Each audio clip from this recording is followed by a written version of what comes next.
Welcome back, ladies and gentlemen, to another edition of Let's Talk Fantasy Football. I am your host, Nick Schreck, and joining me tonight, guys, a Saturday morning live podcast here is Nick Walsh, coming live from San Fran and Fleet Week, where he is going to have a hella good time today. Walsh, how you doing? I'm doing real well, Shrek. I'd like to say it's spectacular to have you back on a podcast. It has been a little while, but we've got our fearless leader back. It's Saturday morning. It's like almost 8 a.m. It's pretty early for Saturday. I'm drinking my coffee. It's Fleet Week. I'm going to get drunk in nice weather today. Tomorrow's going to be a great day of football. Life is good, dude. Life is real good. Walsh, you are living the dream, and I'll tell you what, there's nothing more I'd want to do with my Saturday morning than be back here on the podcast with you, and it's good to be back with the LTFF community. It has been quite some time, so I'm pumped up. I'm pumped that you're pumped up, and we got some big Week 5 games here for fantasy players all over the country. Yeah, dude, it's going to be a fun week, and like we're really starting to turn the corner where like you're it's like we're more than a quarter way into the actual season and basically a third of the way into the fantasy season. So like this is important. If you came out to like a bad start, like it's okay, but you got to pick your shit up. Yeah, and for the record, you're talking about me. I'm one of those guys that start off real rough in our league. So it's time for me to pick my shit up, or I'm going to be in real bad shape real soon. So, Walsh, before we dive into these Week 5 games and tell people whether it's time to panic or whether they're on the road to success, we do want to mention we're sponsored by No Halftime. The No Halftime app isn't your typical fantasy sports service. You get to create one-on-one fantasy matchups. Use code LTFF100, guys, for 100% deposit bonus. That's a new code, guys, LTFF100 for 100% deposit bonus. And Walsh, without further ado, I think we need to jump right into these Week 5 games. You ready to rock and roll? Yeah, I'm ready to do it, dude. Let's get on. All right, let's start here with the Patriots versus the Browns. He's angry, he's mean, he is big dick Tom Brady. He is ready to rock and roll this week back against the Browns, and he's going to do it, man. He's going to have because I am playing him in a lot of matchups. But Browns have given up multiple TD passes in 12 of the last 13 games. I think if you've held on to Brady, you drafted him, you have him. He's a QB1 the rest of the way. He's definitely, a high QB1 this week. Yeah, absolutely. I mean, they're a huge favorite, so like they're not going to need to run up the score, but I think there's a good chance that like they're probably going to run up the score just because Belichick and like, the angry Brady narrative is what it is, but like Belichick and Brady are probably going to come out and just be like, fuck you. We're going to drop like 40, 45 points on the Browns. So you can expect a pretty big game here, and the rest of the Patriots offense is going to sort of be risen up along with that. Yes, I completely agree. So I guess, we're expecting good things from the Patriots offense, but let's hit the running backs quick. LeGarrette Blount, tough week last week, with the loss. He got out-snapped. He still out-snapped James White last week. I think he bounced back with Brady under center, and the Browns, they just gave up a ton of points to Matt Jones, who we know we haven't exactly been kind to on the podcast. So I think Blount bounces back. He has a nice game. Do you feel any differently about him or James White? Nope. 10.5-point favorite. You got to start Blount. He's going to get a ton of carries. James White is pretty much unstartable, potentially droppable. I agree completely. Let's talk about Gronk, the man, the myth, the legend. Been banged up, hasn't really put up the performances everyone hoped when they've had Gronk. You own Gronk, you're still rolling him out there? I guess so. It's difficult because he played 41 snaps last week, but only ran 13 pass routes on those snaps. So they've been using him really as a blocker. And I don't know if that's just sort of their game plan while Brady was out. I think that's what I'm leaning towards. So yeah, I think you should be playing Gronk. What do you think about Bennett? I love Bennett. I think you're playing Bennett over Gronk if you have the really. Yeah. Just because, like you said, Gronk had the 13, he really had 13, snaps or whatever for, pass plays. The Browns are giving up the most yards and receptions to tight ends. So I think, again, it's a gamble. And I mean, it's not for the faint of heart, because if you bench Gronk and then he goes the fuck off, I'm sorry.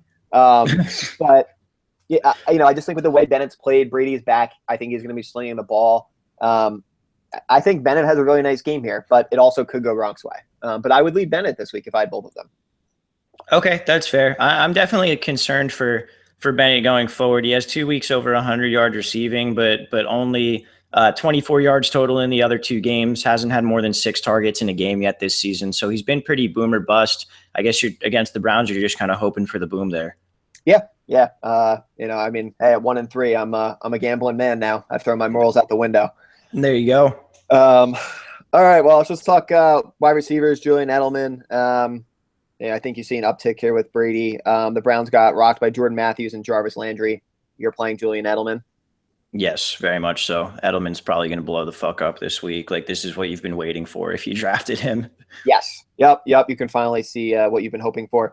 Chris Hogan. He's been an interesting name floating around. People picking him up off the wires. He hasn't really had a ton of necessarily targets and whatnot. But Brady comes back. He's tough to project. What do you think here?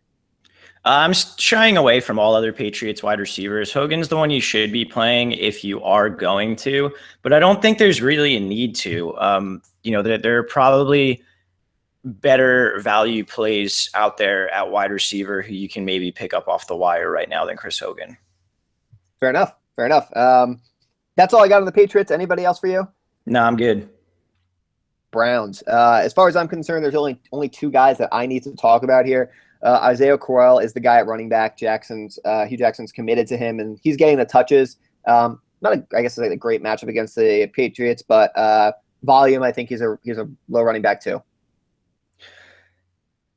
Yeah, I'm a little weird on Crowell because he's been wildly efficient, and like that's sort of where he's scoring his points, but he's still splitting snaps about 50-50 and splitting the workload about 66-33 with Duke Johnson.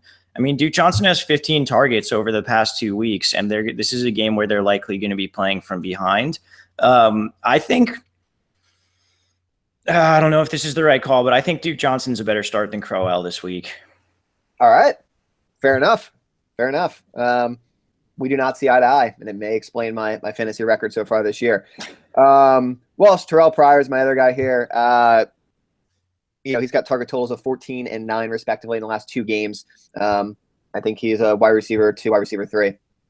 Yeah, he just put up like a very startable week with Josh Norman shadowing him. Terrell Pryor's an every week start, and at least until Corey Coleman comes back. Yep, I agree completely. Anybody else on the Browns here for you?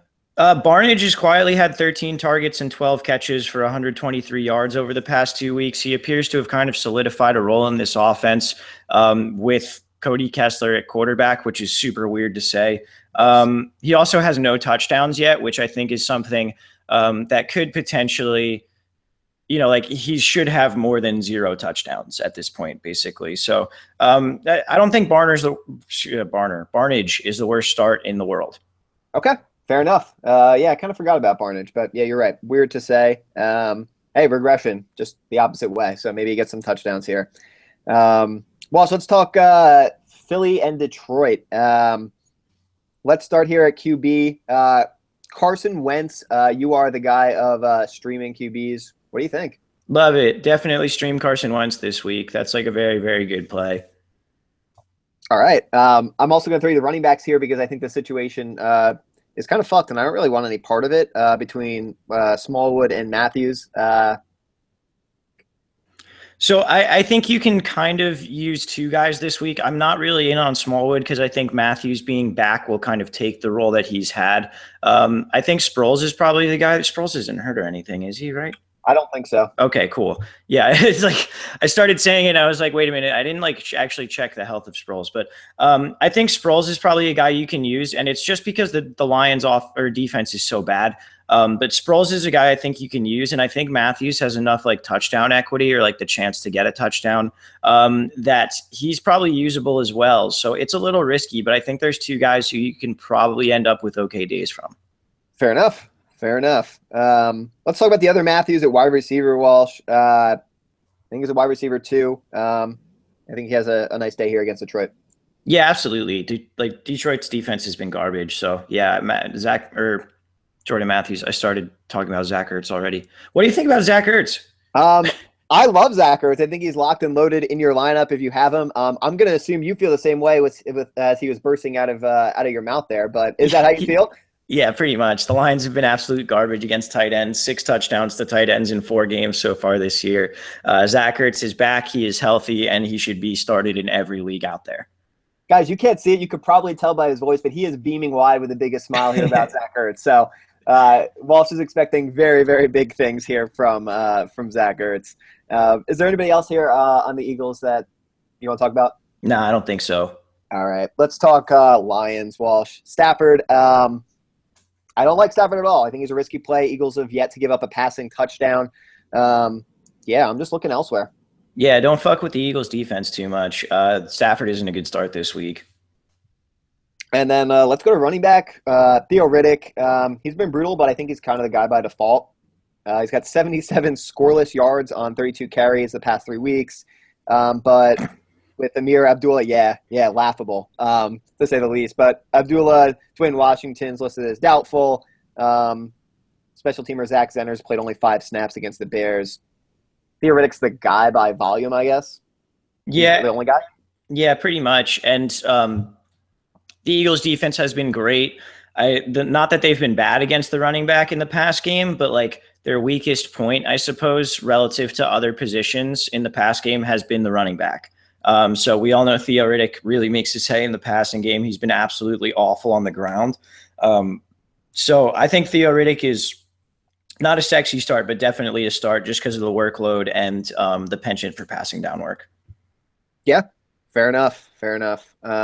Yeah, he sucks on the ground, man. That's you and me shit on the ground, running the ball. Yeah, dude, absolutely. Dwayne Washington got hurt after 6 snaps last week, and I was so pissed. I knew that cut you deep. I saw a few tweets on Twitter from some other guys in the industry, and I knew that hit you hard. Yeah, I was not happy. I started him like really, really heavy on FanDuel too because he was mid-price, and I lost a lot of money last week there. So there you go. Well, here's your bounce back week, man. Zach Ertz. Walsh, let's talk wide receivers.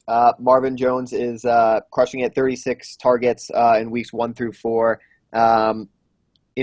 Offensive coordinator Jim Bob Cooter comes out and he promises that Golden Tate's going to have a huge game, but I think it's impossible to take seriously just based on the fact that he got benched, demoted there in the second half. What do you expect out of any of these wide receivers? Do you trust Marvin Jones, I guess? Yeah, Jones has kind of like moved himself into the air where he's just not a guy that you sit at this point. Like he's a starter every single week.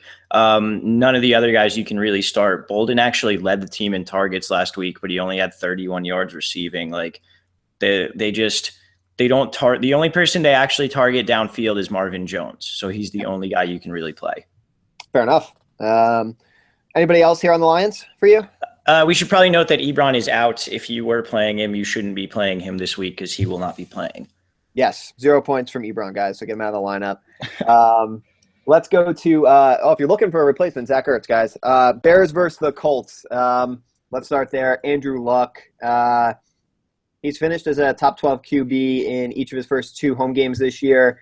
I know I'm getting ahead of myself, but I think Luck and T.Y. is a great stack for DFS if you're interested. I like Luck and I like T.Y. Hilton this week.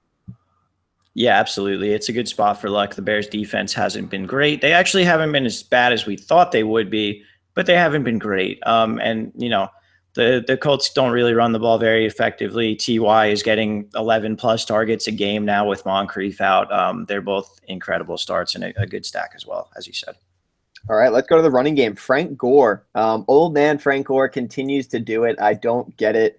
But he's logged touch totals of 18, 16, 22, and 21, and has scored a touchdown in 3 straight games. I don't get it, but I think he's running back 2, flex guy. You keep playing him. Only the Dolphins and 49ers have a lot more run plays than the Bears. Yeah, ride that Gore train, baby. It's a good matchup. Definitely start him. Wow. What a time to be alive, man. Frank Gore. Yeah, right. Still doing it. And also I'm the person saying play Frank Gore. I'm pretty sure 3 years ago I was like, don't ever draft Frank Gore, and Vinny was like, no, you should. But anyway. Yeah, what a time to be alive. No doubt about that. Yeah, we talked about T.Y. Hilton, double-digit targets in every game this season. Yeah, you're playing him. Are you doing anything with Philip Dorsett here? I think I'm worried about his floor. He really had that busted coverage last week for that 64-yard touchdown. Yeah, I think he only had 3 targets, and it was just the one catch for the 64-yard touchdown. It worked out if you played him, but it's not a good start. He's had 4 and 3 targets since Moncrief was hurt. You can't really trust it. Okay, cool. We're on the same page. Dwayne Allen, he's running more pass routes than he ever has in his career, but his target totals kind of suck. 6-4, 5-4 through the first 4 weeks. The Bears held Lions tight ends and the Cowboys tight ends to pretty weak numbers. So I think I'm looking elsewhere if Allen is my tight end. Very much agreed. If I could combine Allen and Doyle into one person and just get both of their production, I would be the happiest man in the world, but I can't do that. So yes, I'm looking elsewhere. But you're still doing pretty good. You're not the happiest man in the world, but fantasy football, life's good. So you're doing all right, but maybe we'll get you there one day. You're right. You're right. Sorry, I'm getting ahead of myself here. It's all right, Walt. You're good, man. Don't worry about it. Let's talk about the flip side. Let's talk about the Bears. Again, streaming is more your area, but Brian Hoyer, is he a streamer or consideration? So I do have him in a couple lineups this week in various different leagues, and I don't know if I like it. I'm considering kind of doing like just like sort of mixing things up there. I don't know. Like it's weird because Kevin White's out. That's not good. Alshon's hurt. Like that's apparently why he hasn't been getting targets or producing or whatever. But it is a good matchup. I'm a little worried that the Colts secondary is getting healthier. Vontae Davis continues to get a little bit better, for returning from injury. Patrick Robinson continues to get a little bit better returning from injury. I think you can play Hoyer, but it's not the best start in the world. Yeah, I agree. There's definitely some upside there, but it's a risky play. So if you're feeling it, go for it. Let's talk about running back Walsh. Howard, like 89% of Chicago's offensive snaps with 26 touches last week. John Fox called Howard's performance outstanding and vowed to, quite inappropriately, I might add, ride him pretty good moving forward. What a quote.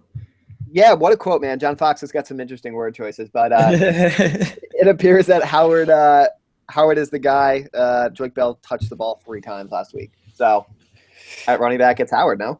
Yeah. I think he's it's a good start. They're probably going to be playing from behind, but the Colts defense is bad, and Howard's going to get all the volume. So yeah, go for it. All right. You talked about Alshon Jeffrey with the injuries. He's been very frustrating to own, but he does have 70+ yards in 3 of his first 4 games. I guess he's a wide receiver 3. I mean, Yeah, I mean, if you drafted him, like where you drafted him, you're most likely starting him unless you hit on some guys like later, like Sterling Shepard or like Marvin Jones or something like that. But it's difficult. It's definitely frustrating because we know how good Alshon Jeffrey is, and he's just, I don't know if it's the injury or like the Bears aren't getting him the ball or what it is, but he's just not producing. He's going to see a lot of Vontae Davis, which isn't good, but Vontae Davis this year hasn't really shown himself to be the Vontae Davis of last year yet. So keep rolling out Alshon, but don't really be surprised if it doesn't work out too well. Yeah, fair enough. Let's talk about another wide receiver here. Royal, he's kind of been the hot name in the pickups, but he missed practice all week with a calf injury. Listed as questionable on the Friday injury report, and John Fox isn't ruling him out, saying he'd be a game-time decision. So it's a little worrisome. Missed practice all week. That's not really a good sign. No, it's certainly not. For a team that you would hope he would be like a role that you would hope he would be able to step in and fill pretty well. But if Royal goes, I don't think he's a bad start. Again, this Colts secondary is going to give up points. The Bears are going to have to pass the ball. And we know that Brian Hoyer can kind of produce garbage time fantasy points very well. We're seeing now that he sort of buoyed DeAndre Hopkins' production last year due to garbage time points. And we all may sort of overvalued that. But anyway, I think Royal, if he goes, is an okay play. And then also Cameron Meredith is the guy who's kind of going to step in to, that third wide receiver role. And he's sort of a size speed freak. So that's always interesting. A guy that like if he really had like a solid NFL wide receiver skill set would be a very, very good. But those are guys with high upside. You know, he could break a play. He can go up and get the ball in traffic. So that's an interesting one as well. I think he should probably be picked up. Okay. All right, there you go, guys. I'll tell you what, impresses me most, I think, about Brian Hoyer here is that he knows how much we love Jay Cutler garbage time and the dumpster fire that he is, and he's going to step into that role very nicely. So some garbage time points here for Brian Hoyer. Well done. Well done. I guess we can talk about tight end. Miller has kind of come alive with Hoyer under center. He leads the Bears in red zone targets with 5 and targets inside the 5-yard line with 4. So pretty good if you need a tight end, no? Yeah, I don't know. I've had trouble getting myself on the Zach Miller train just because his targets really aren't there. He had 3 targets last game, caught all of them though, and then got one of them was a touchdown. So yeah, like the touchdown equity is definitely there, which is sort of half of what you're looking for a tight end. So it's not a bad play. It's probably a better play than Dwayne Allen and Jack Doyle in this same game. Yeah, I agree. Anything else here on the Bears? Nope. Let's keep it going. All right, Titans, Dolphins. Start with the Dolphins. Ryan Tannehill's a no-go. That's all I got on him. Agreed? As in he's not going to play, or as in? No, he's going to play. Oh. Fantasy. Jeez, dude, you're scaring me. My bad. No. Just as you don't want any part of him from fantasy. Yeah, I don't think so. I mean, yeah, no, you're probably right. Yeah, the Titans they've played well defensively, and that's all. But he is playing for anyone that listens to a soundbite or something. Tannehill is going to play. To be a little more clear here, I don't want any part of their running game either. So the running backs are no-go here as well. Yeah. Why? There's Arian Foster's like doubtful too, or like questionable or something. I don't know. Like there's a chance he goes, but like even if he does, no way. Dude, the story of Arian Foster is questionable, may play. He's probably out. Yeah, pretty much. You could write a book with that title. Jarvis Landry's had double-digit targets in 8 straight games and at least 5 receptions in 24 of his last 28 Walsh. He ranks 2nd in the NFL behind A.J. Green in catches. If you own Jarvis Landry, you're playing him. Yeah, he's an every week start. The volume's just way too much. And then what do you think about Devontae Parker this week? I'm probably looking elsewhere, just in general, just because I'm not a huge fan of Tannehill and what else is going on there. Okay, that's fair. Parker only had 9 targets over the past 2 weeks, but I think he might be a nice start this week due to he's going to run the majority of his routes against Parrish Cox, who is currently rated 108th out of 111 eligible cornerbacks by Pro Football Focus. So I like the matchup a little bit. I think Parker could be an interesting start if you're sort of in a situation where maybe you don't have the best wide receivers this week. Fair enough. 108th out of 111. That's something, man. You put that on the resume. It is very bad. It is extremely bad. Anything else on the Dolphins for you, Walsh? No. All right, let's talk Titans. Marcus Mariota will play, but I want no part of him in this game. Yeah, I mean, like you shouldn't even own Marcus Mariota at this point. The offense hasn't shown the ability to really produce points at a high level. And I'm sure Mariota is going to have some game where he like busts an 80-yard rushing touchdown or throws for 4 touchdowns. Don't try to predict it. Just drop him, get a different quarterback, pick up fucking Brian Hoyer. There you go. Wow. We're recommending Brian Hoyer. There you go, guys. Remember, it's relative. Again, if you're listening to sound bites. Also established season highs in snap rate and touches in last week's loss to the Texans, and he's legit. Yeah, he's an RB. He's an RB1. Like that's what he is at this point.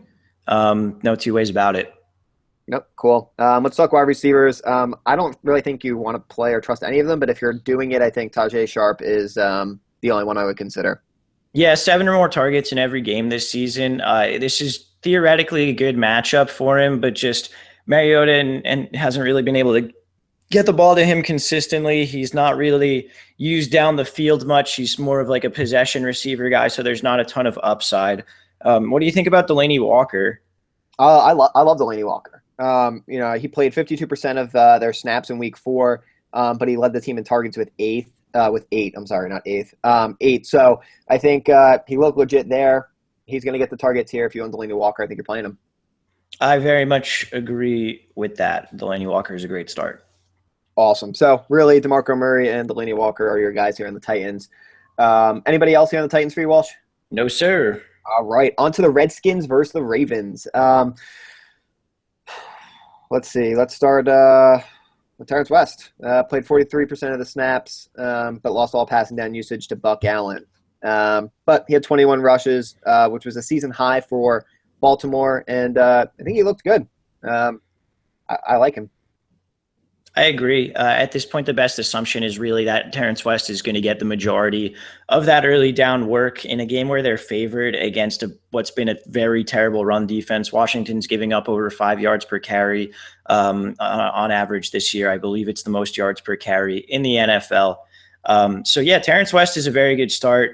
You know, there's a lot of hype about Kenneth Dixon coming back, and I think that's warranted in that none of the Baltimore running backs have really stolen the show so far. So if Dixon does, it's probably going to end up his job. But I wouldn't think the first week back for a rookie running back who was drafted in the 4th round, maybe 5th round,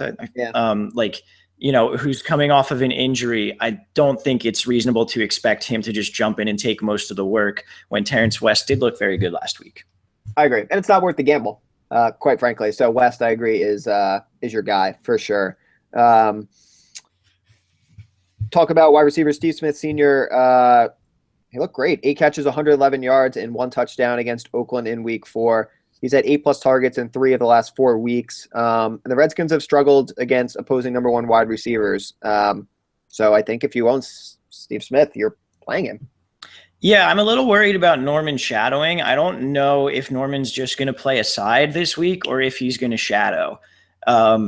So, I mean, if Norman shadows Steve Smith, that makes it slightly more concerning, but the volume is pretty much just that you have to play him because we don't know if the shadow situation is actually going to be real. Yeah, I agree. It is concerning if that's the case with Norman, but we won't know. So I say Steve Smith, you got to roll him out there. What about Wallace for you? I'm a little more concerned. He started hot, and then he's kind of dropped off a cliff a little bit there. I don't know if he sees more of Norman or whatnot. I'm probably not rolling Wallace out there because I expect Steve Smith to have the bigger game. I agree. Cool. Tight end, Dennis Pitta's snap rate dipped to 66% last week. He hasn't seen a single red zone target. I look elsewhere. Tight end, spin the wheel. Yeah, definitely. I reluctantly bought into Pitta because his snap share wasn't great, but his target share was good. And then this past week, he only had 10% of the targets. It's not crazy. Good. Yeah. So spin the wheel, guys. We'll see what happens. Maybe things change moving forward. Anybody else on the Ravens side for you, Walsh? No, sir. Let's do Washington. All right, the Redskins. I guess let's start with Kirk Cousins. What do you think about him this week?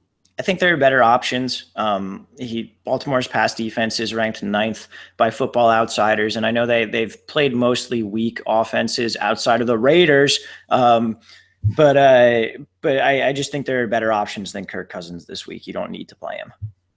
Fair enough. I agree. Let's talk running back Matt Jones. Yeah, I mean, I don't like Matt Jones here at all. The Ravens have held opposing running backs to 3.97 yards per carry and I think they pose a tough game for him. And he's not used in the passing game. So I'd look elsewhere if you have Matt Jones, if you have other options, I guess. Very much agreed. If you had Matt Jones and you didn't start him, hello, raise your hand. That's me. Last week. And I should have, dude, I started fucking Jeremy Hill and Dwayne Washington over Matt Jones last week. So mad at myself. And I knew it was a bad idea, but I was enamored with the idea of getting Jeremy Hill right. And also Dwayne Washington being an under the radar pickup that I got on. And still so stupid. Anyway, if you missed Matt Jones's game last week, you missed it. Don't try and chase it this week. It's not going to work out. You nailed it, Walsh. You nailed it. And I feel your pain. I feel your pain on the miss.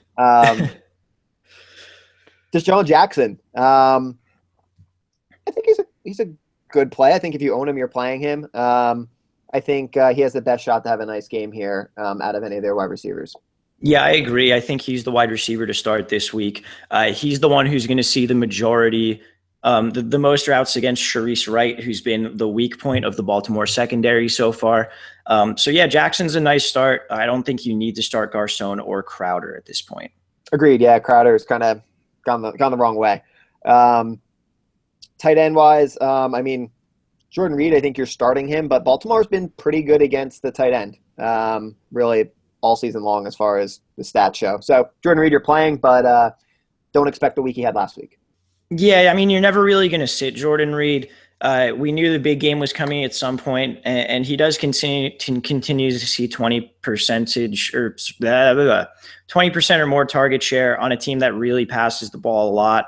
So I mean, like, you're just never going to sit him, but like it's expect some down weeks and some big weeks, pretty much. Fair enough. Fair enough. Do you have anything else here on the Ravens? No, sir. All right, Texans versus the Vikings. Let's start. Let's start here with the Texans. What do I have? What do you have on the Texans? I'm a little light, to be honest. So, I mean, I think Lamar Miller's probably still a start if you own him. It's not a good matchup at all, but his volume is just there. Like, Yeah. unless you really, really have matchups that are better, which I feel like there really aren't a ton of very obvious, very, very good running back matchups for like the borderline guys this week. I think Miller's a guy that you're starting, even with, the Minnesota defense. Fair enough. Fair enough. What do you think of the pass catchers? I mean, for me, I don't think I mean, if you own DeAndre Hopkins, I mean, you're playing him, but Are you, though? I don't. I guess it depends on your options. I mean, I think he's more like a wide receiver 3. Is it like that's something that I wanted to talk about here? Like, is it outlandish to bench DeAndre Hopkins after that last week, or am I like wildly overreacting? I think it's a moderate overreaction. I'd be worried. It's not a great matchup. He obviously didn't do anything for you last week. I think it depends on your options. We've talked about a few guys where it's like, yeah, you should play him. You could play him. Like, if you benched him, I wouldn't call you crazy. But I'd probably still play him. But he's more like a wide receiver 3, I think, and I think your expectations need to be in line with that. Very much agreed. He has 33 targets compared to Will Fuller's 34 targets. So this is not the DeAndre Hopkins target share that we saw in 2015. What do you think about Fuller and his 34 targets? I mean, I'm worried about Fuller here, but I think looking forward, that's great for what you paid or whatever to get Will Fuller. I like him. If they continue, Osweiler clearly likes him. He's going to throw the ball his way. I think that trend continues moving forward. Maybe a tough week this week against the Vikings, though. For sure. I don't think you need to bench him, but it's not outlandish to bench him either. Yep. Yeah, that's all I got on the Texans, I think. Yeah, I have nothing else there either. Let's talk Vikings. We had an interesting matchup, Walls, where we both depended on Vikings last week, and you came out the victor with Kyle Rudolph over Jerick McKinnon here for me, which is one of the low points here at Let's Talk Fantasy Football. But let's start with the running game. Jerick McKinnon, I think he's settling in as a running back too. It's a good matchup for him, I think, against the Texans. He'll be fine. Yeah, great. I mean, well, not great matchup, but just like it was very encouraging to see the ratio of the touches last week. McKinnon had 19, Asiata had 8. So McKinnon's clearly the guy getting the ball. And Houston's worse against the run than the pass this year. So, expect an Asiata vulture, but like also expect pretty solid production from McKinnon. And it's worth noting he did have a touchdown that he ran in from like the 5 or 6 yard line, and Asiata took the carry on the 1. So like if McKinnon's not going to get like taken out the second they like get inside the 20-yard line, it's going to be like Asiata actual goal line package. Yep. That's always a chance, the vulture. But anything else, I agree. It's McKinnon's a good play. So there we go. Let's see. Wide receivers. Only Stephon Diggs is doubtful, right? Yes, he is. Groin injury, and he may not play. He's also been held under 50 yards in back-to-back weeks. So I don't know that I care for any wide receiver here in this game. No, they ran out Cordarrelle Patterson as like a starting wide receiver last week. I'm not going to play Cordarrelle Patterson. So no, I'm not. So yeah, that's it for me in the wide receivers. Also, I think Kyle Rudolph, you're tempering your expectations with the way the Texans have smothered really tight ends overall.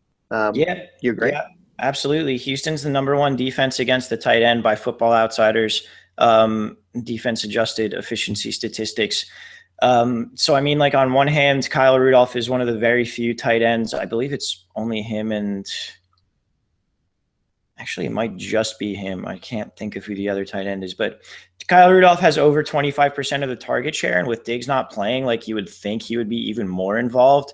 But it's really a bad matchup. So I own Kyle Rudolph a lot, and I'm not entirely sure what I'm going to do yet. And it's Saturday morning. So I need to think very long and hard about this for the next day. There you go. And I can't think of a better way to do it than what you have planned for today, Walsh. So Kyle Rudolph can fade off into the clouds and dream. That's all I have on this game. Do you have anything else? No. Jets versus the Steelers, Walsh. The Steelers come out and embarrass my Chiefs, and that's the way it goes. So moving forward, let's start here with Big Ben Steelers. Yeah, you're starting Big Ben if you own him. The Jets have been getting smacked around, and they're allowing, pretty good QB finishes. Yeah, I think you're starting Big Ben. You're starting Le'Veon Bell and Antonio Brown. Yeah, Ben's QB1 for me this week. Like overall, I think he's the best play of the week. Obviously, Antonio Brown is an incredible play. Revis might not play, not that it matters because he's been garbage this year. But you wouldn't think his backup would do any better than him. So Brown's a great play. Le'Veon Bell is, a spectacular play. I think he's going to make most of his hay in the passing game this game because the Jets are a very good run defense, but are terrible against the pass. Sammy Coates led the team in targets last week with 8. He's not going to play in the slot. Wheaton's been lining up in the slot. So he avoids Buster Skrine, who's been the Jets' best cornerback. Do you think Sammy Coates is like a reasonable start this game, or am I getting too cute? I don't think you're getting too cute. I obviously like Sammy Coates when I drafted him earlier this year, and then I kind of let him go and fell off that train. But yeah, I think, here he's a good play. Targets, he burned Marcus Peters last week for a 47-yard gain. Season high in targets. Yeah, I like him here. I like him. I think you can play him. Cool. I think I'm going to have a lot of him in Daily. In DFS too, yeah. And also, I just sneaky. A lot of people don't try to stack quarterbacks, wide receivers, and running backs, but Le'Veon's going to get so much pass down work that if you can afford it, which is going to be difficult because you're going to have to go super value at your other positions, but a Ben Brown Le'Veon stack could be very, very, very high scoring. It could be gold. It could be gold. So I guess all we have left here is to talk about the tight end. They've been smacked by tight ends back to back. Are you interested in all in James here as Steelers tight end? Not really. He hasn't really been getting the target share that I thought he was going to. It is a good matchup, so maybe it's worth a little bit more than I'm giving it credit for. That's certainly a possibility, but I'm kind of shying away. Fair enough. It's very risky. He's pretty much, if you don't get a TD, it's a bust. So yeah, exactly. And you have to be, I guess, comfortable gambling. I'd spin the wheel, but I get it. Let's talk on the side of the ball, Walsh. Jets. Matt Forte's banged up. I think he's going to go, though, correct? Yeah, they said he's hurt. He's not injured. So, like, he's just kind of sore or whatever, basically. Yeah, I know the feeling. Every day I am hurt, but not injured. Matt Forte, he doesn't draw a great matchup, though. Steelers defense, I think, has played well against the run. I think I like Bilal Powell here better as the receiver. He had 15 targets to Forte's 7 over the past 2 games. So, yeah, that's kind of my analysis on the running backs. I'm very much with you on that. I think Bilal Powell might be the better start here. From a season-long perspective, like, what are you just kind of like waiting for Forte to get back into like good matchups, or are you trying to like do things with him? I'm probably trying to get rid of him. Okay. Yeah, for me. But again, it depends on where you're sitting record-wise, what your other guys look like. But as a whole, I'm probably looking elsewhere, especially if you're in a PPR league. Yeah, I agree with that. It's so weird that they're not using him as a passing down back after his whole career. He was a great pass catcher, but whatever. I'm not Todd Bowles. I'm not Chan Gailey. Nope. What about Marshall and Anunua with Decker out?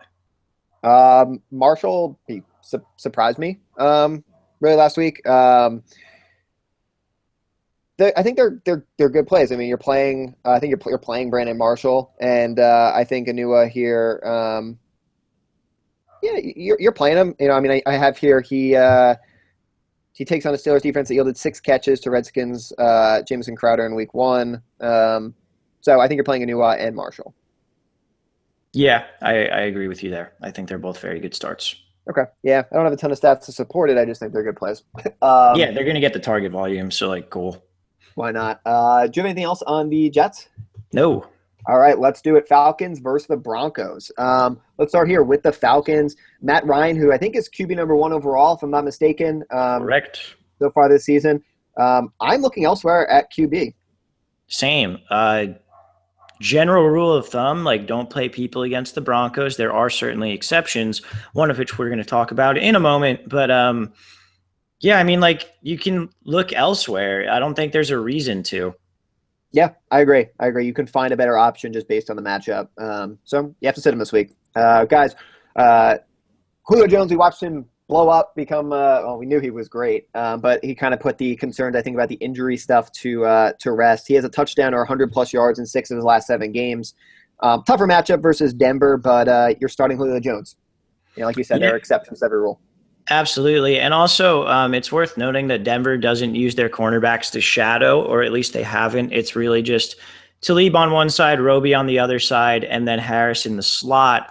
Julio runs most of his routes on Roby's side, and Roby has been significantly worse than Harris and Talib.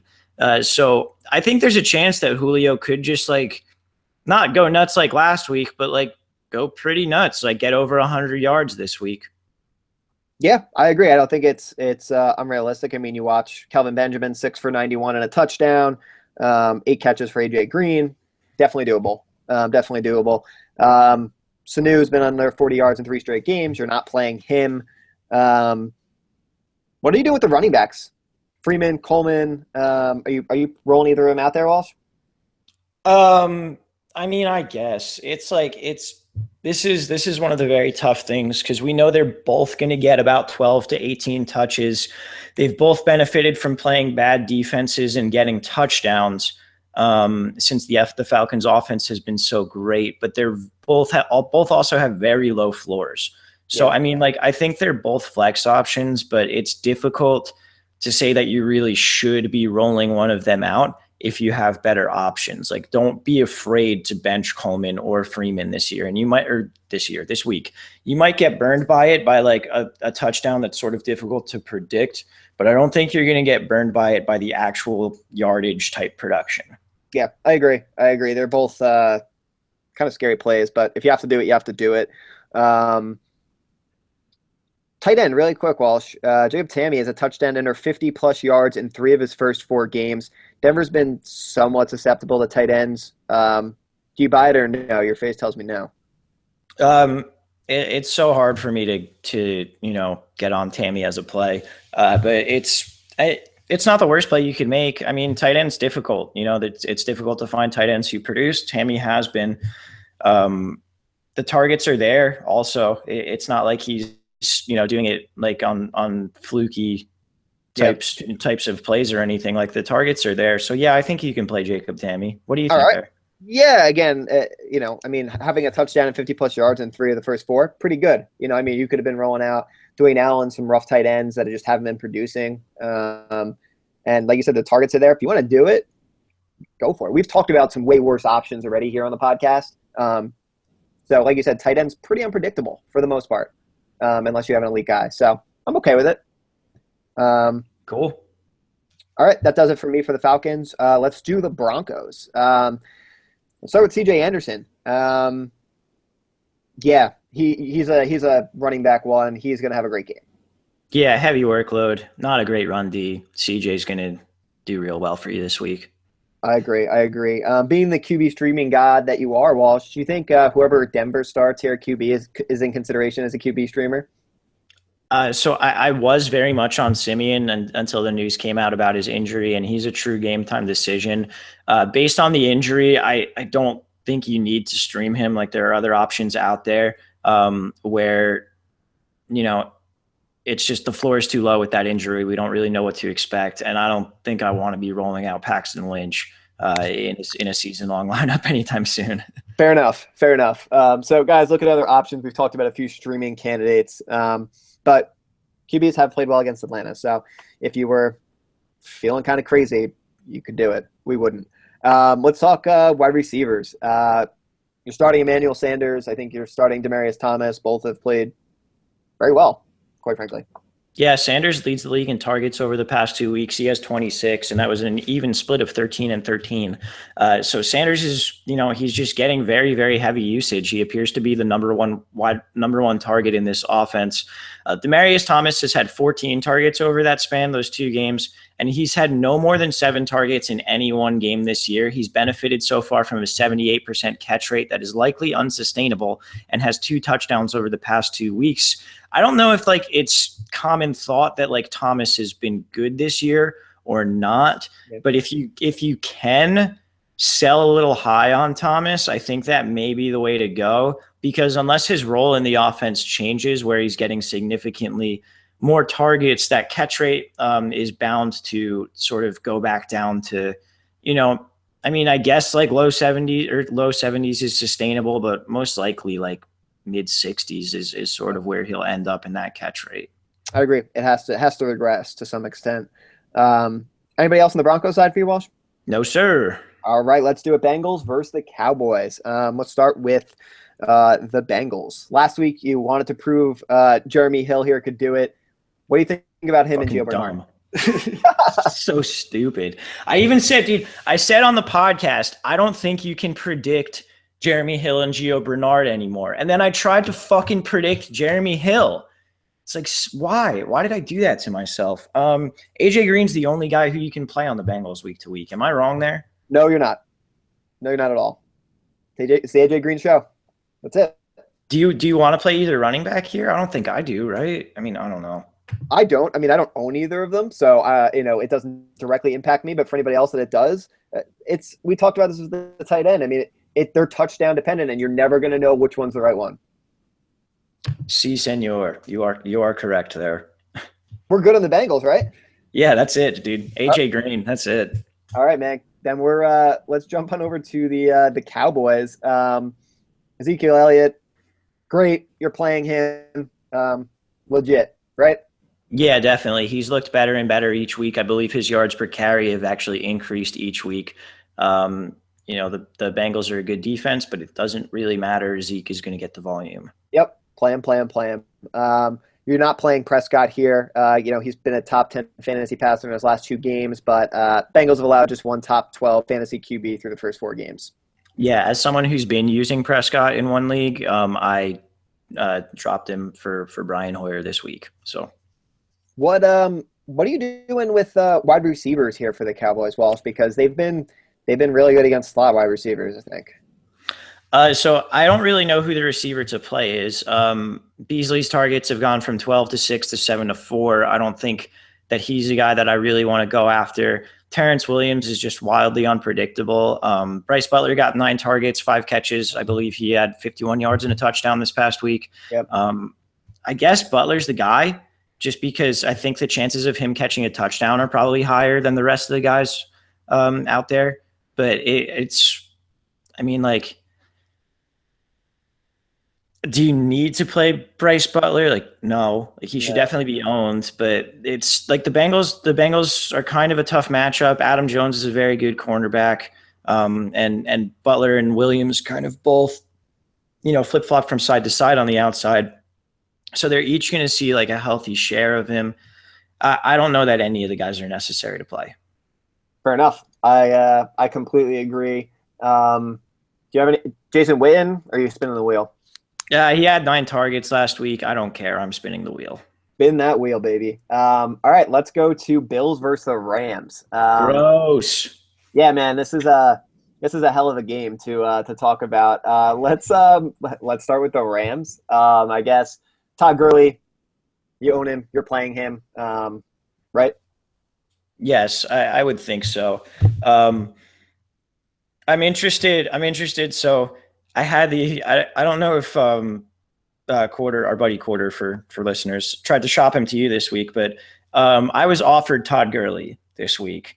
and not offered where I was made like a specific offer, but was told Gurley is potentially on the table. Try to make me an offer, and I ended up just not making an offer because I didn't think there was one that we would both see as fair. Fair. If you're a Gurley owner, are you trying to sell him? And if you're not a Gurley owner, are you trying to buy low? Like, do you think he's a buy low, or is he just not going to produce?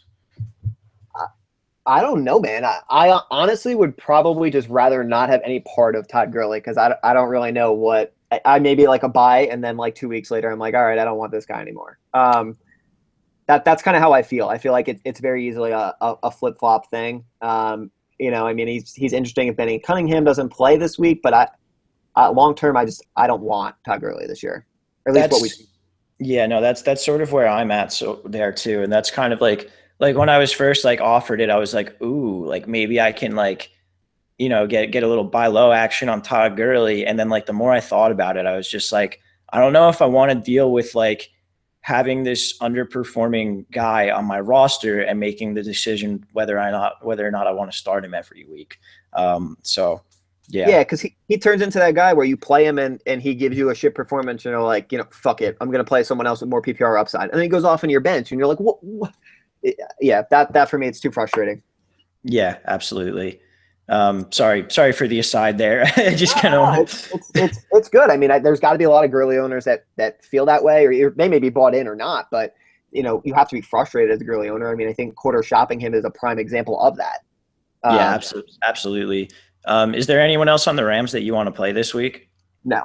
Me neither. Nope. I want no part of it. So let's talk about the flip side. The Bills. They pull off the win here against the Patriots last week. Sammy Watkins is on IR. What do you make of the wide receiver game here? Let's start there because Sammy Watkins is out. You got Robert Woods, Marquise Goodwin. McCoy is obviously involved in the passing game. Do you trust any of the wide receivers here?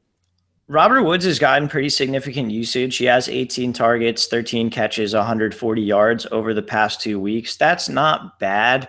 The matchup itself isn't spectacular here. The Rams defense it's not the best defense. It's also not the worst defense.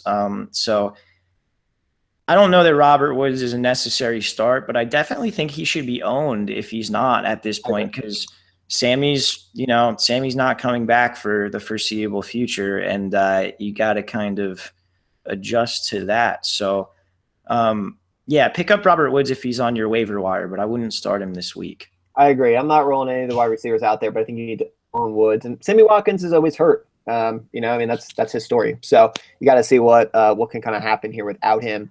Running back, you're playing with Sean McCoy, right? Yeah, you're playing Shady. Great. That's Charles Clay at tight end. No. In the wheel. No. Is there anybody else in this game? No, absolutely not. We are off to San Diego at the Oakland Raiders. Walsh, take us away. All right, so on the Raiders side of the ball, Carr is a spectacular start. If you missed it, Jason Verrett, who's one of the top cover corners in the league, San Diego's #1 corner, tore his ACL this past week. He is out for the season. Their #2 corner, Casey Hayward, has been very, very good. So it's not like a crazy downgrade. Hayward, I believe, is Pro Football Focus's #2 rated cornerback, but he's also been playing against #2 receivers the whole year because Verrett's a shadow guy. So we'll see if that kind of holds up as the season continues. Either way, Carr's a great start. The Raiders have been passing the ball a ton. At this point, he should just kind of be owned and be your every week starter until he runs into a bad matchup.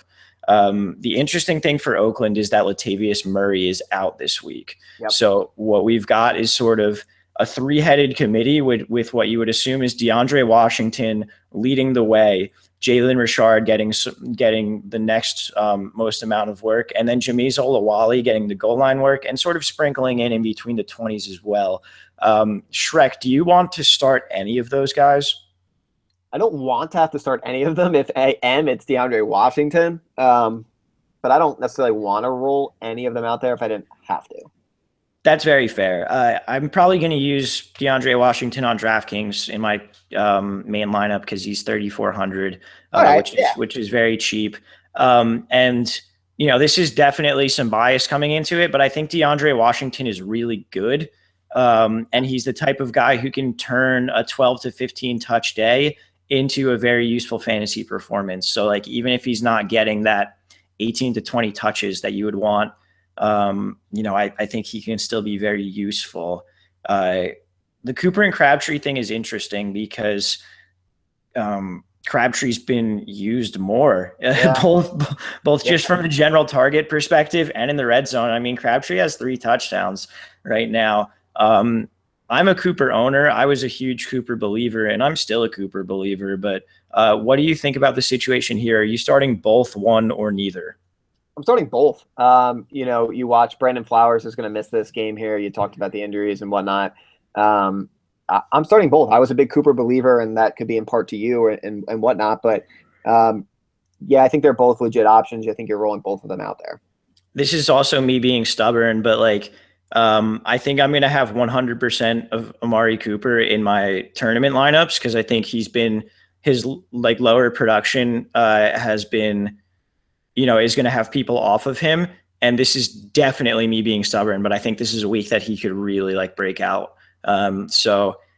Crabtree, all signs point to Crabtree, and I love Crabtree. He's definitely a great start, but I'm going to stubbornly play Amari Cooper until he actually gives me the game that I want him to. Well, so that is what we're all about here. Let's talk fantasy football, the bias and the brutal honesty. And, that's what I love to hear. I love to hear it. I like them both, so I have no problem with you going Cooper over Crabtree. Follow your heart, Walsh. Follow your heart. Thanks, man. Yeah, you got it.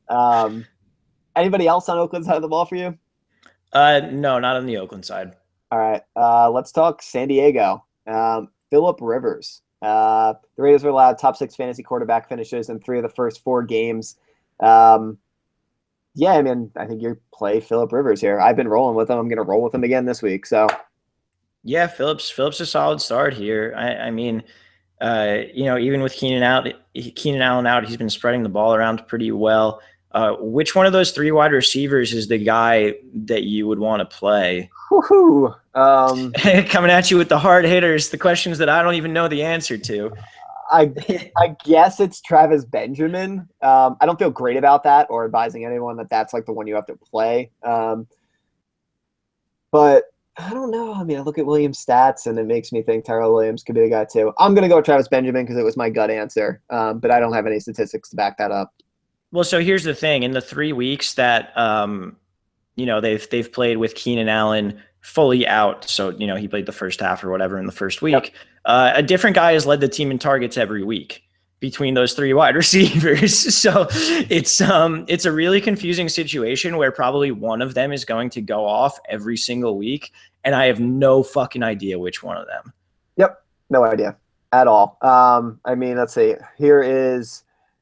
This is coming from Roto World here, courtesy of Evan Silva, but he says that on paper, this matchup looks better for Benjamin. Oakland has had trouble guarding small receivers. Steve Smith, 8 catches, 111 yards and 1 touchdown. Brandon Cooks, 6 for 143 and 2 touchdowns. And Willie Snead for 9, 172 and 1 touchdown. So with that, I'll go Travis Benjamin. But again, who the fuck knows? That's very true, actually. The Raiders' cornerbacks are their outside guys. Sean Smith and David Amerson are both big and physical, and have had way more success against big physical receivers. So that's a good point, and not really something I actually thought about too much going into this. But you're correct there, or Evan Silva is correct, rather, I guess. Yes. The Raiders definitely have been worse against those small wide receivers. So yeah, if you're gonna roll the dice, probably the best option is Benjamin. There you go. We're on the same page, Walsh. Are you doing anything with the tight end situation here? Is Gates going to be active? I don't think so. Is he? I actually didn't even check. I was kind of just assuming Hunter Henry was the guy, but let's take a quick look to make sure. I think Hunter Henry is like an every week starter. As long as Gates is out. But yeah, I'm worried about Gates here. I'm trying to see. Roto World is slowly pulling up for me. Antonio Gates, questionable hamstring, will attempt to play Sunday. He is trending being active. Shit.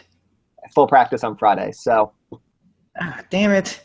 I think that kills Hunter Henry. Yeah, I wanted to just be able to play Hunter Henry. Come on, why you got to come back so soon, Gates? Storm of the gates, man. Storm of the gates. Yeah, I guess so. Yeah, whatever. All right, so yeah, no tight end action there for me in San Diego. Yeah, yeah. If Gates plays, no way you can do it. If he's out though, if he is ruled inactive, then boom, you got yourself a Henry Hunter start on Sunday. Just make sure you have a backup plan because that's a late game too. So yeah, Yes. shit. You know what? You're not going to know soon enough. Don't touch it. Stay away. Spin the wheel away from San Diego. Maybe you could like work like a Witten like a Witten start if Gates goes. I don't know. Yeah. Maybe you could we could talk about that, but yeah. So the Sunday night game has some interesting options too. All right, never mind. Let's go to the Sunday night game. Also, wait, we didn't talk about Melvin Gordon. I'm sorry. I skipped Melvin Gordon. Go ahead. Go. He's a starter. He's a starter. I agree. He sucks, but he's a starter. You're rolling Melvin Gordon out there. Anybody else I missed? No, sorry. No, you're good, man. You're good. I got to give it to the fans. I can't miss anything here. I'm a little out of practice. Giants, Green Bay. Aaron Rodgers is a start. He's he's at home. He's great. You're playing Aaron Rodgers. Yeah, Giants secondary is a little banged up too. I believe Eli Apple and Dominic Rodgers-Cromartie are both either out or likely to miss. Don't quote me on that though, because I haven't checked in a couple days. But anyway, Giants secondary is a little banged up. Jordy Nelson is a spectacular start. Aaron Rodgers is a great start. What about Randall Cobb for you? Oh man, Randall Cobb. I own him, and he's been the most frustrating thing I've ever had because I've watched Aaron Rodgers bounce back, and I'm rolling him out there because I don't really think I have any better options. I gotta just hope with the injuries to the secondary there and whatnot that he could have a nice game. So I'm playing Cobb, but I think he's like a wide receiver 3 until we see some kind of real production out of him. Okay, that's pretty fair. Yeah, it's he's so frustrating. You're completely correct. But yeah, you can play him. You definitely can, but you don't have to. Yeah, you can bet him. He's a start, right? I'm sorry, I missed that. Eddie Lacy, start, right? Yeah, totally. Giants' run defense has been good, but like this is a game where Green Bay projects to win by a lot. So, you always want to play running backs in big favorites. I'm with you. Who else do you want to talk about here on the Packers? Any Jared Cook action? Well, Cook is out. Cook is out for 4 to 6 weeks now. So Richard Rodgers becomes sort of a tight end who potentially could be viable. You don't love it, but if he's going to get significantly more snaps than he's been seeing, we always know that Richard Rodgers could, get in the end zone at any point. He's sort of been that guy, a touchdown dependent tight end. So he's, maybe you're working that Hunter Henry game. Maybe you pick up Richard Rodgers too, or maybe you pick up Will Tye on the Giants side. Some foreshadowing there. All right, let's talk Giants then, Walsh. Eli Manning. Do you think he can get a season on track here against the Packers? It's not a bad start. I mean, the Packers secondary has been real garbage. Sam Shields is still out with a concussion, which you never like to see a guy miss multiple weeks with a concussion. It's never a good sign. So, hopefully Sam Shields gets better soon. He's a fun person to watch play cornerback. That being said, we can definitely take advantage of it. I mean, Odell Beckham, like everything, all signs are go for Odell Beckham this week. Yes. Yep. So we'll see. I mean, Odell's been, I think, frustrating to say the least, but you're playing Odell. Yeah, I agree. You're playing Odell. I think you're playing Shepard as well. And then what do you think about Cruz? I don't know. Personally, I just never liked Cruz, so it clouds my judgment on him from a fantasy perspective. I don't really know. I don't have any good stats or anything good here. What do you think? I don't think you need to play him. I don't think you probably should. But I mean, like if you're desperate, like it's not the worst start that you could make. They're going to have to pass a lot in this game, so there's going to be a lot to go around. Fair enough. What are you doing with the running backs, Walsh? Orleans Darkwa, Bobby Rainey, Paul Perkins. I mean, staying the fuck away from them to be short. I mean, I guess Bobby Rainey in this game where they're likely to be playing from behind would be the guy you'd want to target, but like I don't want to. Yep. Nope, I'm with you. No running backs here. Stay away from that for the Giants. Will Tye, you touched on him just a minute ago. Yeah, Larry Donnell is not going to play. So Will Tye will be getting the majority of the snaps at tight end. He showed last year that he could be productive when used. I'm a little cautious because the offense has clearly changed from last year. They have more threats around Odell Beckham. They're not relying on him solely as much. But I think Will Tye could be a viable guy this week. It's just a matter of them having to pass. Like if they have to pass the ball, say 45, 50 times against Green Bay, like Will Tye's probably going to get 6 or 7 targets, and that's generally enough to make him a viable option. Fair enough. I completely agree. Is there anybody else here on the Giants side that I missed? No. All right, let's rock and roll into Monday Night Football. Tampa Bay Bucks versus the Carolina Panthers. I guess let's start with the Panthers. Cam Newton, they don't believe is going to play. So that's a Derek Anderson start there at QB. Do you want any part of Derek Anderson? Yeah, so I think the play here, and we talked about it a little bit before the podcast, but the play here really, if you're a Cam owner, is to pick up Derek Anderson and keep him on your bench. Because if Cam plays, you never really want to not play Cam. The Bucs secondary is not good. So it's a game where he could very well take advantage of that secondary.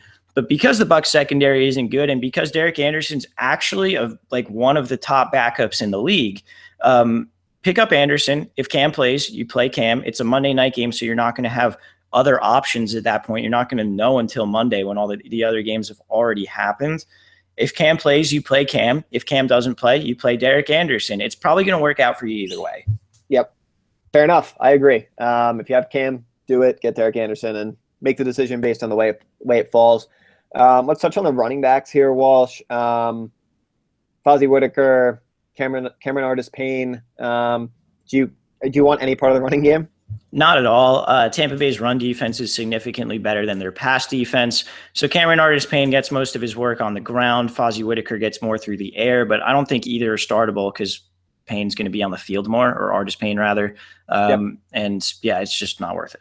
All right. Wide receivers. Kelvin Benjamin, if you own him, you're starting him. Right? Yeah, it's Kelvin Benjamin and it's Greg Olsen in the pass game, and that's pretty much what it's going to be every week. Yep, fair enough. Sweep it on through. Let's jump to the Bucs side of the ball. Jameis Winston. I'm trying to see. He hasn't looked good. No. At all. No, not a great season for Jameis. I know Vinny and I were both very high on Jameis going into the season, but not working out so far. Nope. So pass on him. Next we go to the running game. Doug Martin's not going to play, and we're now hearing Charles Sims is unlikely to play, or he has a game time decision. I'm not sure the exact wording on his status, but yeah, game time decision. So yikes for a Monday night game. I'm out on Charles Sims. I'm out on any of the running backs here, quite frankly. Yeah, it's not a great matchup to begin with, and then with it being a game time decision for Sims, their backup running backs are Jacquizz Rodgers and Peyton Barber, who's a rookie that they don't think is ready to really play yet. I guess the way that you could hedge, if you're really desperate to play Sims and you absolutely need to, the way that you can hedge is by hoping that either Fozzie Whitaker or Cameron Artis-Payne are on the waiver wire, and you can pick up one of them to start if Sims doesn't go. But you don't want to be starting Jacquizz Rodgers on Monday night. Like, it's just not ideal at all. So if you can avoid Sims and just those running backs at all, you should. I completely agree. And wide receivers, Mike Evans. I think he's going to have a very nice game here. You're playing Mike Evans. For sure. We just saw Julio go nuts against these cornerbacks. Mike Evans gets tons of targets. I believe he has the most targets in the league, though I could be wrong there. So Mike Evans, great start. I think Adam Humphries is an interesting start as well. Their slot receiver. He's had a couple good games. Don't bother. Give up the dream on Vincent Jackson. He's 33 years old and he is bad. Completely agree. Tight end here. Panthers have fared pretty poorly against tight ends, Walsh. Cameron Brate. What do you think? Do you think he's a viable option, or are you spinning the wheel? Cameron Brate's an every week starter until proven otherwise. He's getting targeted heavily. Jameis Winston definitely has a connection with him as far as, that's extremely subjective, but from what it looks like, he seems to have a good connection with them. Tight end is so hard to predict, and Cameron Brate seems to be one of the steadier ones now that ASJ is gone. I completely agree. Anything else on this Monday night matchup, Walsh? No, man, I'm good. All right, so that's going to do it here on the Week 5 preview here. Let's jump into some questions really quick. We got a few from Twitter, some from email, and we'll see if we can give some advice, hopefully not too much conflicting, but that is what we're good for. Let's start here with at Rhodes Golfer on Twitter. He says, Frank Gore or Jordan Howard? Oh, man, that's difficult. Frank Gore for me. I'll go with Old Man Gore as well. Brian Deal comes in. He says, Delaney Walker or Zach Ertz? Zach Ertz. Agreed. Shanny comes in. A bit of a long one, guys, here. Says, I'm undecided on what to play as my running back 2. I have Gordon as my running back 1. Ingram on a bye. Latavius Murray is not going to play. Her other 2 options are Smallwood and Dixon. Yeah, let's see. Dixon. So who would you start, Smallwood or Dixon? We know Murray is out. So, wow, I guess I would start Dixon. I guess, yeah. I think it's literally a flip of a coin. Yeah, that's tough. I'm trying to think of who might be out there who would even potentially be a better start. Because if you own Smallwood and Dixon, it's likely a pretty deep league. Let me just click through and see if anyone else out there would be a better start. Oh man. You think Josh Ferguson of Indianapolis, with the amount of targets that he's been getting, could potentially be a start there, or am I reaching real hard? Do you have his numbers in front of you, his receptions? Let me pull him up. I think he had 9 targets a couple weeks ago. I don't know what he had this past week off the top of my head. The other one I was looking at maybe would be Zach Zenner, just because he'd likely get the goal line work in that Detroit game with Dwayne Washington out. All right, Josh Ferguson. Come on, buddy, help me out here. I need you to load a little bit. Yeah, we expect a nice week from Andrew Luck, T.Y. Hilton, Frank Gore looked good.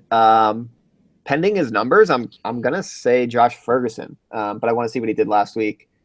Why is Pro Football Rev? Oh, there we go. Okay, no. So it was this past week. It was week 4 against the Jaguars. He had 10 targets, 7 receptions, only 33 yards. And this is a guy who hasn't had more than 3 rushes in a game. But in the past 3 games, he's had 5 targets, 4 targets, 10 targets. If you're in a full point PPR league, you can kind of get enough receptions maybe to make that work.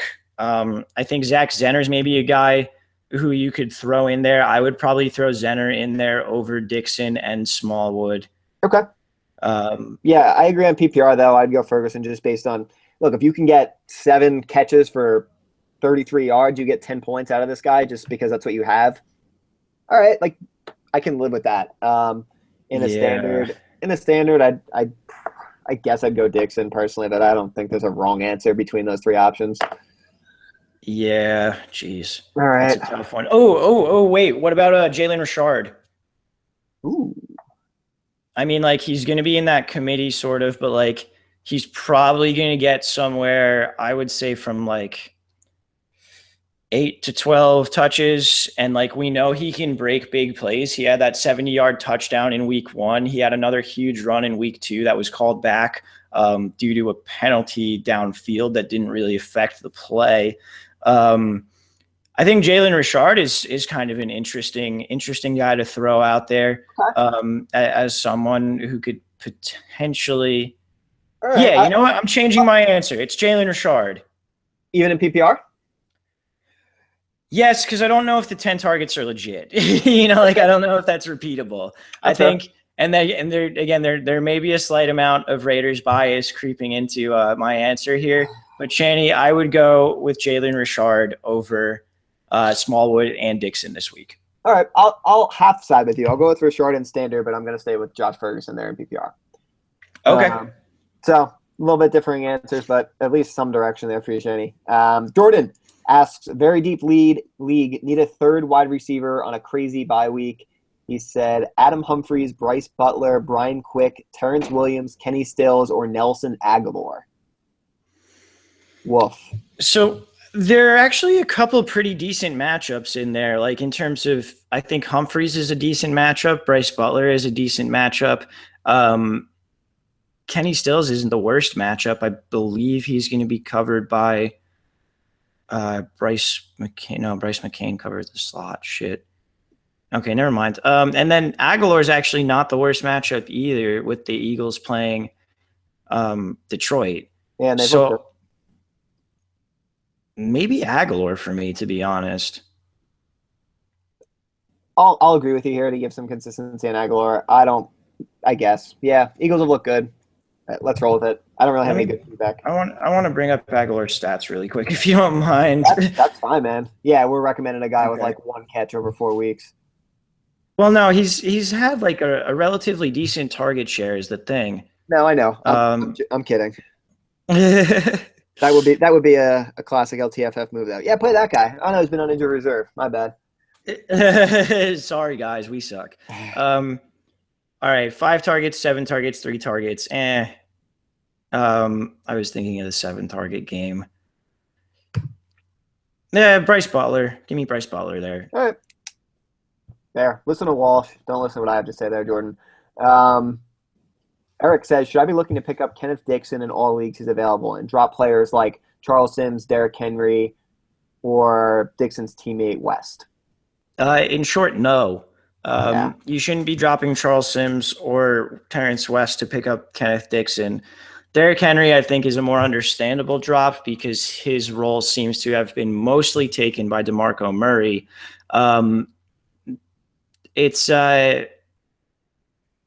Pick him up if you have – I'm trying to think of guys that you could drop. Like if you picked up Dwayne Washington last week, or like if you have Matt Asiata, I think you can pick up Kenneth Dixon. Do you carry 2 or 3 tight ends? Like we see that from a lot of people where people don't want to drop like a third tight end or like a third QB. Short of being in 2 QB leagues, I think look at your roster if you have other options. But Henry's the most understandable to me. Yeah, absolutely. But yeah, look at your roster construction because we get that from a lot of people. They don't want to drop their third tight end, their third QB. And even second tight end or second QB in some cases. Yeah, I agree. Depending on your league, you could definitely do it as well. Yeah, there's some leagues where like 12-team league, like everyone carries 2 QBs where like maybe it's worth it just because you need to. But like I'm in a lot of leagues like that where 12-team league, almost everyone has 2 QBs. And I just carry 1 QB and kind of stream, and I end up playing Brian Hoyer and winning games. So like stuff's fine. Yeah. All right, Eric. Good luck with that one. And last but not least, Phil, he comes in. He says, my tight end is Jordan Reed, but I only have 1 right now. I'm not sure what that means. Zach Ertz is available because he was dropped early on. I'm thinking now that he is back, he might be a threat. I need to open up a spot for a backup tight end. I have Diggs, Snead, and Pryor on my bench for receivers. I have D'Angelo Williams on the bench in the event Bell goes down. Who should I drop for Zach Ertz? You shouldn't. Yeah, you have Jordan Reed. Yeah, backup tight end is not a valuable position. Williams has a ton of value if Bell goes back down. Diggs, Snead, and Pryor all have standalone value. Backup tight end also isn't something where, like, for the most part, and again, I guess this depends on your league and your league mates and how much they value tight end, where if Zach Ertz comes back and blows up, like maybe you'd be able to trade him for something, but you're never going to want to sit Jordan Reed unless he gets hurt. So Zach Ertz is going to sit on your bench for the entire season unless you trade him, but you're probably not going to get someone better than the guys that you currently have on your bench in that trade. Yeah, I agree. Don't get too cute here. Don't get too cute. You have Jordan Reed. He's great. All right, Walsh, that's it. Anything else you got for the fantasy football world here? No, man. I'm sorry this one came out so late in the week and that we didn't get a recap podcast up. Sometimes life gets in the way of of these things, and we do apologize for that. So we'll try and get back to the normal schedule next week. Yeah, guys, we'll shoot to be better, but as Walsh said, life gets in the way. We love doing it, but sometimes full-time stuff comes in the way. So until next week, guys, I am Nick Schreck here with Nick Walsh. We are Let's Talk Fantasy Football, and we will catch you on the flip side.